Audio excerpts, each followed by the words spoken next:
નમસ્કાર, આપ જોઈ રહ્યા છો વીટીવી ન્યૂઝ. હું છું આપની સાથે વત્સલ. બુલેટિનની શરૂઆત કરીએ તો ગુજરાતમાં ગાજવીજ સાથે વરસાદનું એલર્ટ. આજે રાજ્યમાં મધ્યમથી હળવા વરસાદની આગાહી કરવામાં આવી છે. આંધી તોફાન સાથે કમોસમી વરસાદની શક્યતા. ઉત્તર અને દક્ષિણ ગુજરાતમાં વરસાદનું એલર્ટ જાહેર કરવામાં આવ્યું છે. સૌરાષ્ટ્ર અને કચ્છમાં પણ પડી શકે છે કમોસમી વરસાદ. કમોસમી વરસાદ સાથે ફૂંકાઈ શકે છે ભારે પવન. અનેક વિસ્તારમાં વીજળી પડવાની પણ સંભાવના.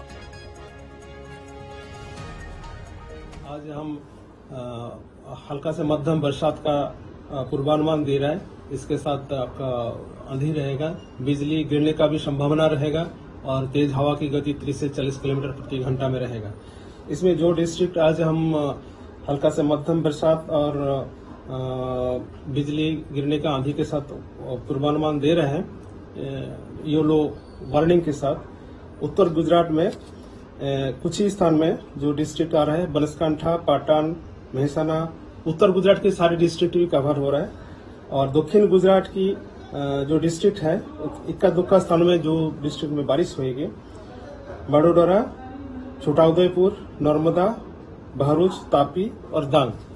और सौराष्ट्र कच्छ में जो जिला इसमें आ रहा है, सुरेंद्रनगर, राजकोट, जामनगर, अमरेली, भावनगर, मोरबी, द्वारका, बोटाद एंड कच्छ के लिए दिया गया है। તો એક તરફ રાજ્યમાં કમોસમી વરસાદની આગાહી અને આજે કેટલાક વિસ્તારમાં વાતાવરણમાં પલટો પણ જોવા મળી રહ્યો છે. વિન્ડીના માધ્યમથી પણ સમજીશું, કારણ કે અત્યારે રાજ્યમાં 3 સિસ્ટમ સક્રિય છે. એક વેસ્ટર્ન ડિસ્ટર્બન્સ અને 2 સાયક્લોનિક સર્ક્યુલેશન, અને તેની સીધી અસર જોવા મળી રહી છે આ સૌરાષ્ટ્રના ભાગો, કોસ્ટલ બેલ્ટ એરિયા, તેની સાથે દક્ષિણ ગુજરાતના ભાગોની સાથે મધ્ય ગુજરાત અને ઉત્તર ગુજરાતના પણ કેટલાક ભાગોમાં વરસાદી વાતાવરણ જોવા મળી રહ્યું છે.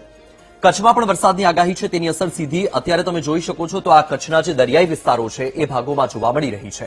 આ તરફની વાત કરીએ તો રાજસ્થાનમાં પણ આ સિસ્ટમની અસર છે અને તેના કારણે મહીસાગર જિલ્લા, પંચમહાલ જિલ્લામાં પણ વરસાદની અસર જોવા મળી રહી છે. થોડું ઝૂમ કરીને પણ સમજીશું, કારણ કે આ જે સિસ્ટમ છે તેની અસરના કારણે 30 થી 40 કિલોમીટરની ઝડપે પવન ફૂંકાઈ શકે, ગાજવીજ સાથે વરસાદ થાય તેવી પણ સંભાવના છે. સૌરાષ્ટ્રની થોડી વિસ્તૃતમાં વાત કરી લઈએ તો તમે જોઈ શકો છો કે અહીંયા જે વિન્ડીના આધારે જોવા મળી રહ્યું છે તો ભાવનગર, બોટાદ સહિતનો આખો જે આ વિસ્તાર છે ત્યાં ગાજવીજ સાથે એટલે કે થંડરસ્ટોર્મ એક્ટિવિટી સાથે વરસાદ થઈ શકે. અલંગ, મહુવા સહિતનો જે વિસ્તાર છે એટલે આખો દરિયાઈ પટ્ટો, દેવભૂમિ, દ્વારકા, ભાણવડ, પોરબંદર સહિતનો જે વિસ્તાર છે ત્યાં વરસાદની અસર જોવા મળી શકે. જામનગર, ગોંડલ, અમરેલી, જૂનાગઢ સહિતનો વિસ્તાર ત્યાં પણ ગાજવીજ સાથે વરસાદ થઈ શકે છે. કારણ કે આ જે વરસાદની સ્થિતિ છે એ વરસાદ સામાન્ય નહીં પણ ગાજવીજ સાથે એટલે કે આંધી તુફાન સાથે વરસાદ થાય તેવી આગાહી વ્યક્ત કરવામાં આવી છે. એક તરફ હવામાન વિભાગ દ્વારા પણ આગાહી વ્યક્ત કરવામાં આવી છે, બીજી તરફ અંબાલાલ પટેલે પણ આગાહી વ્યક્ત કરી છે. 20 માર્ચથી રાજ્યમાં વાતાવરણમાં પલટો આવી રહ્યો છે. ફરી એકવાર એ જ પલટો. અને આ તરફ તમે જુઓ કે મધ્ય ગુજરાતની વાત કરી લઈએ તો વડોદરા સહિતનો જે વિસ્તાર છે, આ તરફ ખંભાત એટલે કે દરિયાઈ માર્ગ અને જંબુસર સહિત, દહેજ સહિતનો જે વિસ્તાર, ભરૂચ, કરજણ, રાજપીપળા, ડભોઈ સહિતનો આખો આ પટ્ટો કે ત્યાં ગાજવીજ સાથે વીજળીના કડાકા ભડાકા સાથે વરસાદ થાય તેવી પૂરેપૂરી સંભાવના જોવા મળી રહી છે. આણંદ, નડિયાદ, તારાપુર, બોરસદ સહિત આખો જ આ વિસ્તાર છે એ ભાગોમાં ભારે વરસાદ થઈ શકે છે તેવી અત્યારે સંભાવના છે. આજના દિવસમાં ઉત્તર ગુજરાત, મધ્ય ગુજરાત, દક્ષિણ ગુજરાત અને કચ્છ અને સૌરાષ્ટ્રના ભાગોમાં વરસાદની આગાહી છે. આ તરફ આપણે ઉત્તર ગુજરાત પર નજર કરી લઈએ તો મહેસાણા, પાટણમાં અત્યારે પણ વરસાદની અસર જોવા મળી રહી છે અને તમે જોઈ શકો છો કે આ વિન્ડીના માધ્યમથી પણ એ જ જોવા મળી રહ્યું છે. આ મહેસાણામાં વરસાદી વાતાવરણ જોવા મળી રહ્યું છે. કડી સહિત અમદાવાદ અને ગાંધીનગરમાં પણ વરસાદની સંભાવના છે. અમદાવાદના પણ કેટલાક વિસ્તારમાં વાદળછાયું વાતાવરણ જોવા મળી રહ્યું છે. કેટલાક વિસ્તારમાં હળવો પવન પણ ફૂંકાઈ રહ્યો છે. આ તરફ વિજાપુર સહિત, ઈડર સહિતનો આખો સાબરકાંઠાનો જે પટ્ટો છે ત્યાં પણ વરસાદી વાતાવરણ જોવા મળી રહ્યું છે. આ તરફ અરવલ્લી એટલે કે બાયડ સહિતનો આખો આ વિસ્તાર છે, મહીસાગરના લુણાવાડા, બાલાસિનોર સહિતનો વિસ્તાર, ત્યાં પણ વરસાદી વાતાવરણ જોવા મળી રહ્યું છે. એટલે કે આજના દિવસમાં હવામાન વિભાગ દ્વારા જે વરસાદની આગાહી કરવામાં આવી છે, અંબાલાલ પટેલે પણ વરસાદની આગાહી કરી છે. અંબાલાલ પટેલનું પણ કહેવું છે કે પ્રી મોન્સૂન એક્ટિવિટી છે અને તેની અસર સીધી જોવા મળી રહી છે. અત્યારે વર્તમાન રાજ્યમાં 3 સિસ્ટમ સક્રિય છે અને 3 સિસ્ટમની અસર સીધી તમને અહીંયા જોવા મળી રહી છે. આ તરફ તમે જોઈ શકો છો કે આ જે સિસ્ટમ છે એ ન માત્ર ગુજરાત પરંતુ રાજસ્થાનને પણ અસર કરી રહી છે. તમે અહીંયા જુઓ તો આ રાજસ્થાનમાં પણ તમને વરસાદી વાતાવરણ જોવા મળી રહ્યું છે. ઉદયપુર સહિત, ડુંગરપુર સહિતનો જે વિસ્તાર, ડુંગરપુર કે જે મહીસાગર જિલ્લાને અડીને આવેલા ડુંગરપુર અને બાંસવાડા જિલ્લા, ત્યાં પણ આ વરસાદની અસર જોવા મળી રહી છે.